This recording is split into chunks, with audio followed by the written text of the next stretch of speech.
Get you through my morning every day. Ladies and gentlemen, Adelaide's Jodie and Hayesy on Nova. Now, something very exciting happened in our team over the weekend. So, our sound guy, Todd, who is just an absolute... Well, you're a big cuddly He's a teddy unit. bear. He's a unit. He's so incredibly jacked, but also just the sweetest, kindest person you'll ever meet. And you got engaged on the weekend. I did. Oh, we love love. Oh, so we love. Tell us what happened with your beautiful Jamie.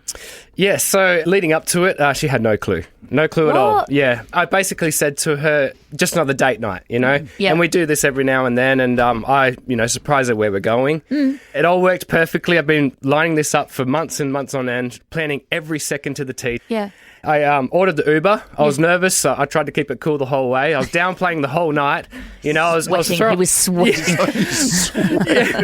Toddy, why are you sweating? You're not at the gym, mate.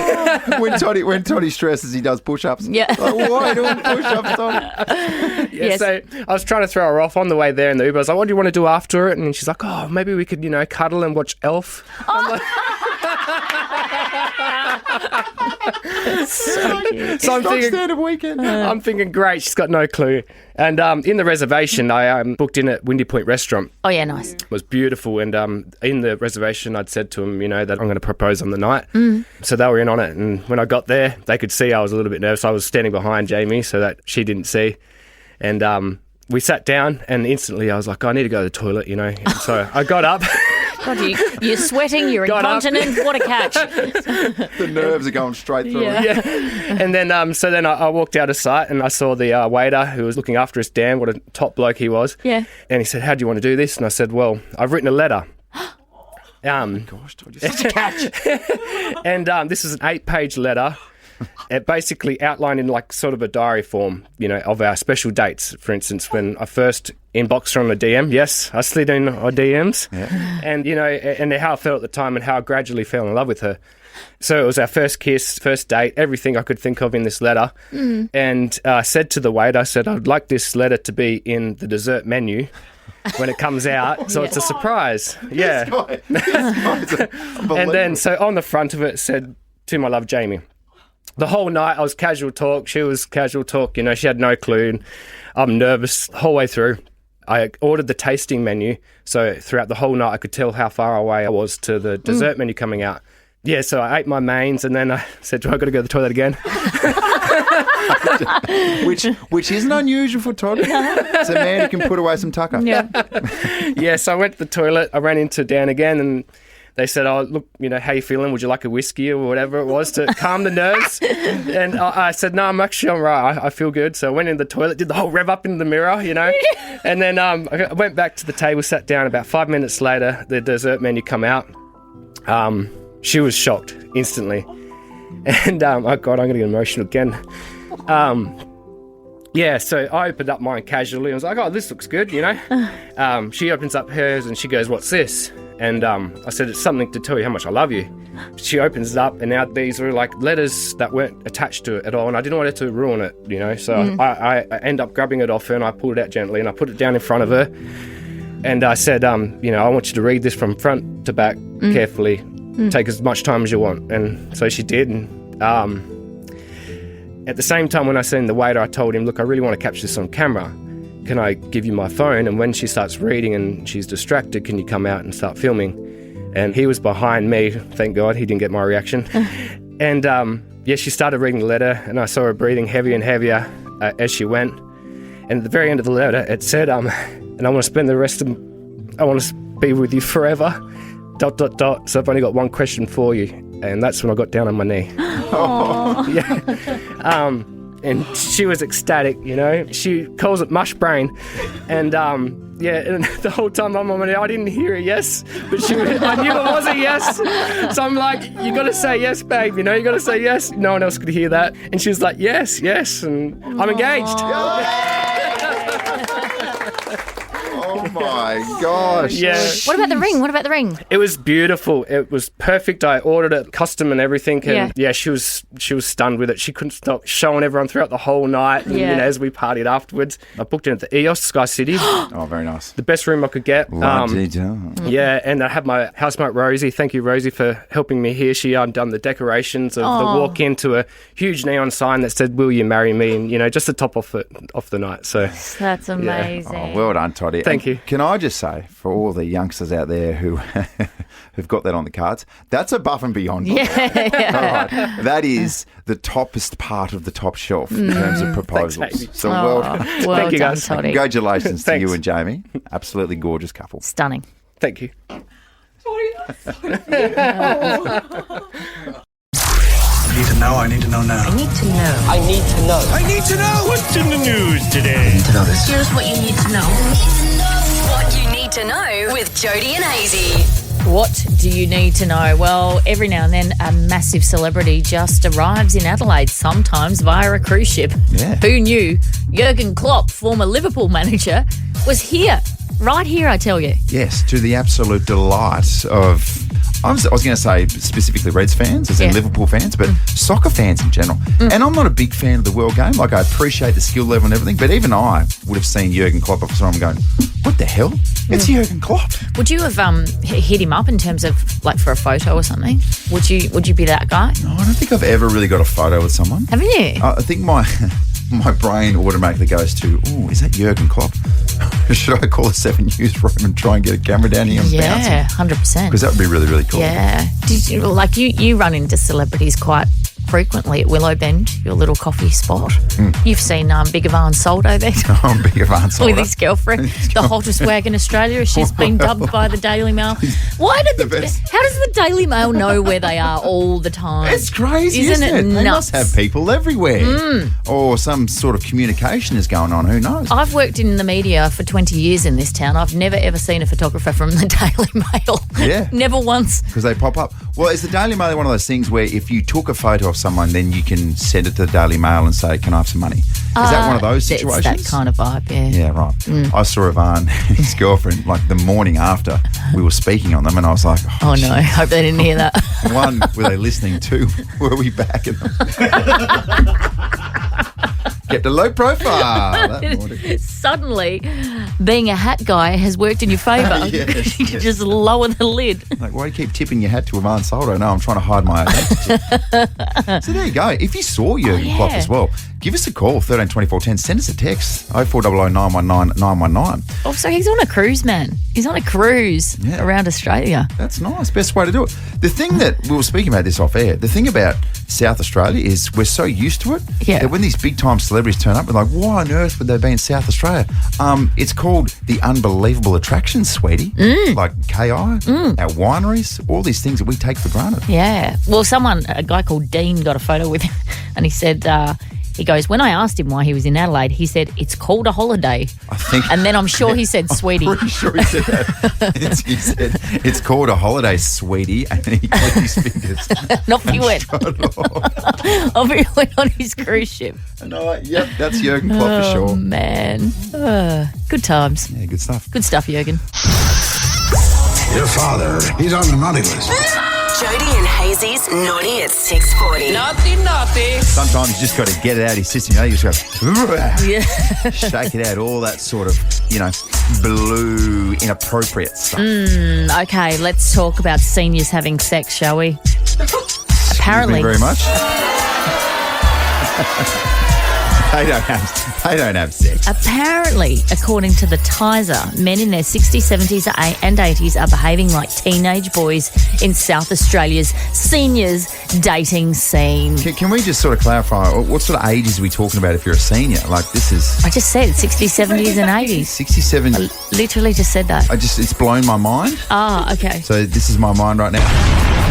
I'm just trying to put it back together to imagine a 5-pluser having intercourse. Yeah. And I can't stress this enough when I speak on behalf of everyone else. Brother, what's that? Exactly. Well, it's about to get worse, this story, because it's leading to a significant rise in the number of sexually transmitted infections in the over 60s age bracket. Oh, my God. If I had $1 for every time Nan called and said, I've got chlamydia again. Oh, Nan, for goodness sake, cover it up. And then she's a smartass. So, it only takes 2 pills. And you're like, Nan, it's not the point. That is outrageous, isn't it? STDs amongst our seniors.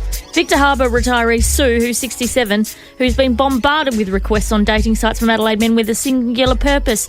She said they're after one thing, and that is sex. Oh, classic. Bunch of pigs. Good to see that it never dies down as well. I feel like what's happening is they're coming out of long-term marriages or relationships, and they really have no sense of STDs and protection and all that sort of stuff, Right, because they've been married for so long. But also back in their day, wasn't really a thing. No. So the thing that I've found out as well is in the baby boomers in particular, it was at an age where it was pre really nasty STDs. Yeah. So then after they sort of shacked up and were in relationships and married and all sorts of things, that's when STDs started to become quite trendy. So I just feel like you know too much about STDs. I've done some research. It's quite concerning. Yeah, right. It's very concerning. Also, boomers can't get pregnant, so they're not using protection because that's not a risk. Wow. Yeah. Imagine knocking that up at 80. Happy 21st. There's Nan. She's 101. Now that's a joke. That was a joke. That's a joke. A joke. That's a terrible joke. Best way to start the working week is with a joke. Who wants to kick us off this morning? What about you, producer Zoe? You marching here before like, I've got the best joke of all time. I've subtly said I'm happy with my joke this week. But I'm happy to go first. We'll be the judge of that. Set the tone. 2 robbers were robbing a liquor store when one grabbed a bottle and said, "Is this whiskey?" The second one replied, "Yeah, but not as whiskey as robbing a bank." Thank you, Flash. So real dad vibes again. You channel a bit of dad joke vibe. I thought it was funny. I just feel like I might have done that one. Okay, so I'm off last week and you accused Flack of using one of my jokes. I feel like there's a bit of joke plagiarism. Right? Wow. There's a lot happening. Yeah. Oh, sorry, guys. Okay. Have you heard about this guy that went to a psychiatrist and he said, "Doc, I keep having these alternating recurring dreams. First I'm in a teepee and then I'm in a wigwam and then I'm in a teepee and then I'm in a wigwam. It's driving me crazy. What's wrong with me?" And the doctor replies, "It's very simple. You're 2 tenths." Oh. Oh my. It's good, isn't it? Good. That's some very good stuff. You guys have set the bar high. Yeah, well done. then. You've Mine's a got bit your longer. handwritten joke out. Let's go. I spent weeks and weeks penning this one. Peel back the curtain here. Hayesy comes in with his handwritten jokes every week. What's wrong with that? It's just- from the heart. It's kind of nerdily overly prepared. It's very prepared. Yeah. Well, I don't know. I want to tell you why I'm doing that. Okay. Because it'll show you just how illiterate I am with technology. Okay. Okay. But here's one for you. A young couple were touring Outback Australia and they happened to stop at a king brown snake farm they discovered along the road. That's right, there's king brown snake farms. After seeing the sights, they engaged in small talk with the man that handled the snakes. "Gosh," exclaimed the young woman, "you certainly have a dangerous job. Don't you ever get bitten by the snakes?" "Yes, on rare occasions," answered the handler. "Well," she continued, "what do you do when you're bitten by a snake?" He said, "I always carry a razor-sharp knife in my pocket, and as soon as I'm bitten, I make a cut across the fang entry and then suck the poison from the wound." Ew. That's scruffy. She said, what would happen if you were to accidentally, I don't know, sit on a king brown snake?" persisted the woman. "Well," he answered, "that will be the day I learn who my real friends are." You don't get it? Oh my gosh. I don't get it. Does everyone get it? Producer Flack? Producer Black, get it? Sorry. When you were handwriting the joke, did you miss a line or something? If you sit on a king brown snake and it bites you right on, I don't know, your bottom hole, Yeah. and someone's got to suck out the venom.